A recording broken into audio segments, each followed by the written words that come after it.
Of reform to temporary work visa programs is a vast conspiracy. They say pro-business politicians in both parties and tech CEOs want to bring in cheap foreign labor to displace better paid American workers. These people say talk of a so-called skills gap or a shortage of highly trained workers is just overblown. Controversial temporary worker visa called the H1b visa was thrust into a bigger spotlight. Why does the government continue to issue and extend H1b visas? The way it works is that actually it's a three-step process. First, the employer has to make out a labor condition application in which they certify they're going to be paying the so-called prevailing wage, and that they're not going to be violating certain rules. Unfortunately, this step is just a paper shuffling exercise, because once it's submitted, the Department of Labor is required to approve all these labor condition applications as long as the form is filled out correctly.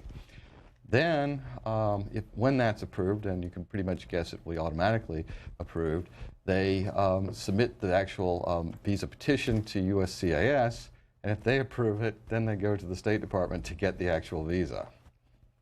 And how many workers are coming into the United States, and where are they going? About 120 to 130,000 are coming a year. I thought this was capped at about 65,000. Yeah, well, that's the little mistake, is that they don't count all the visas in that. H1b guest worker program work? Well, the way it works is that actually it's a three-step process. First, the employer has to make out a labor condition application in which they certify they're going to be paying the so-called prevailing wage, and that they're not going to be violating certain rules.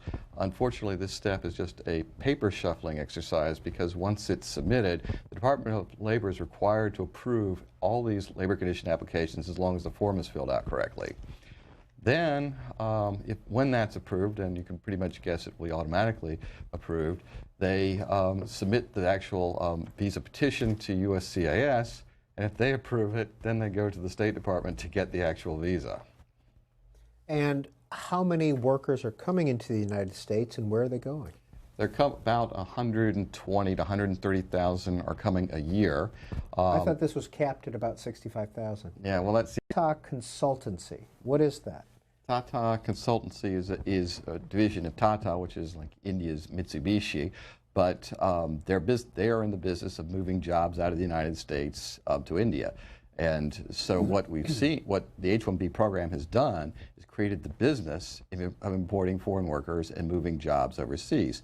So what Tata will do is bring in a few people into the United States, like five or six, to then send 30 jobs overseas. So you'll see 5 or 6 people in the United States on an H-1B visa, and then there'll be about 30 Americans that lost their job, and the rest of the business going to India.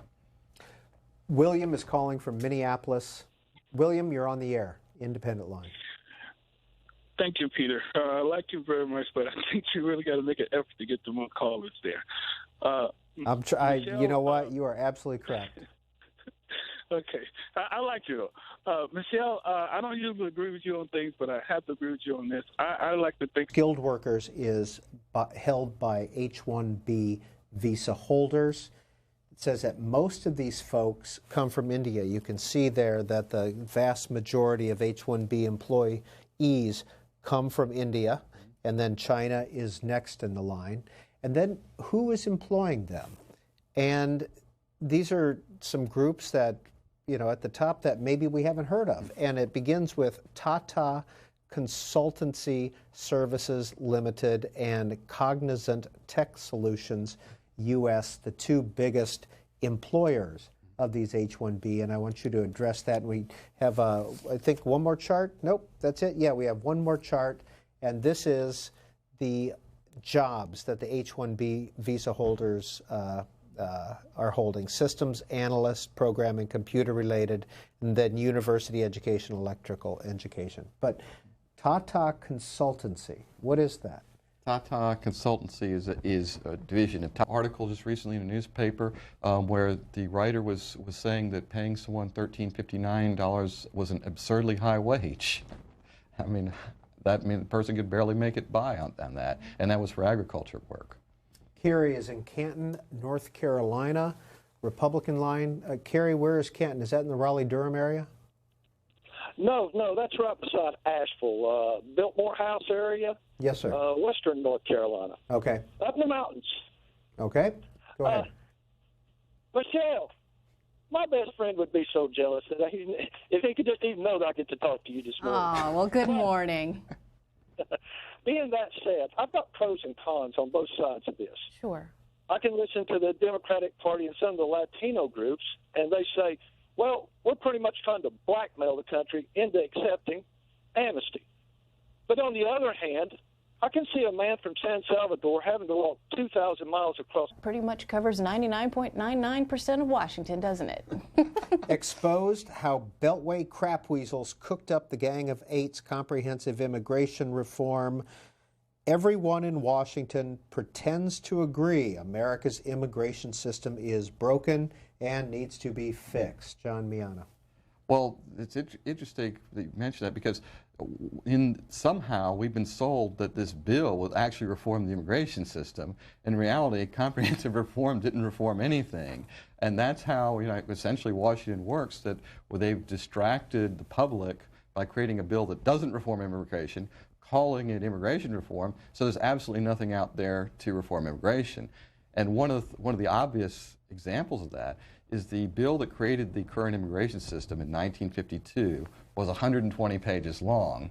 Comprehensive reform in 2013 was 1,198 pages, and that wasn't 1,198 new pages. That was. We've had a lot of data come in over the last couple of years that indicates that you've got millions, 11 out of some 15 million Americans who have these so-called STEM diplomas who aren't able to find work because they're undercut and underpriced by these H1b visa holders.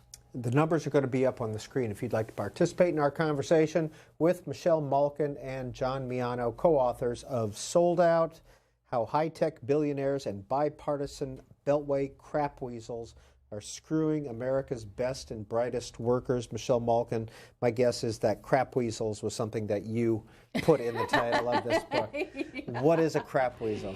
Look, it represents this creature in Washington, an elected official who says one thing to get elected and then turns around and not just does another thing, but completely betrays the base of voters who sent them there in the first place. And, well, that pretty much covers 99.99% of Washington, doesn't it?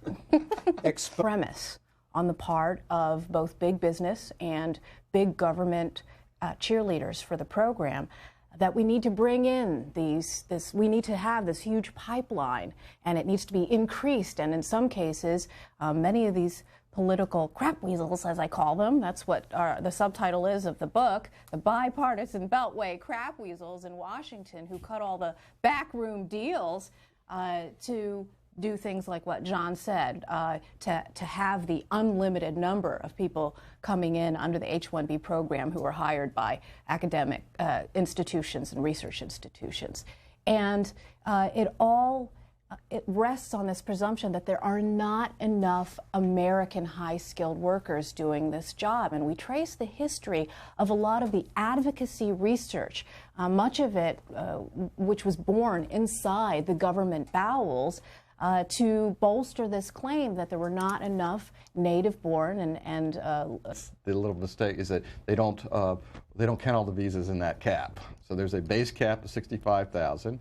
There's an additional cap of 20,000 for U.S. graduates and unlimited for people going to academia and research.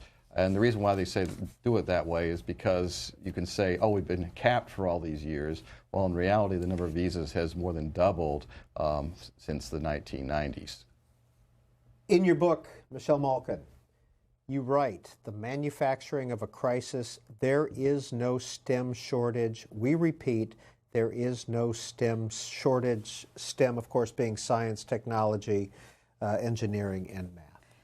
This is one of the keystone issues of the entire debate over the last 25 years. This month, November, actually marks the 25th anniversary of the creation of the H1b program. And all along, there's been this underlying premise on the part of both big. When there are tons of Americans, just like my husband, with no job. The H-1B should be reserved only for those companies who say they cannot find somebody in that particular field. The conversation brought attention to the visa program designed to bring foreign workers with highly specialized knowledge to the U.S. Each year, the U.S. issues 85,000 H-1B visas. Of that number, 20,000 are targeted for people with advanced degrees earned in the U.S. The rest must at least have a bachelor's degree. Tech giants in Silicon Valley are pushing to expand those numbers, arguing there's a shortage of skilled workers in the U.S. Robert Hoffman is a lobbyist for the tech industry. There are hundreds of thousands of jobs that are going unfilled in this economy, and unless we address it with better workforce policies, education and training policies, those jobs will find their way offshore. Critics question if there really is a shortage of American workers.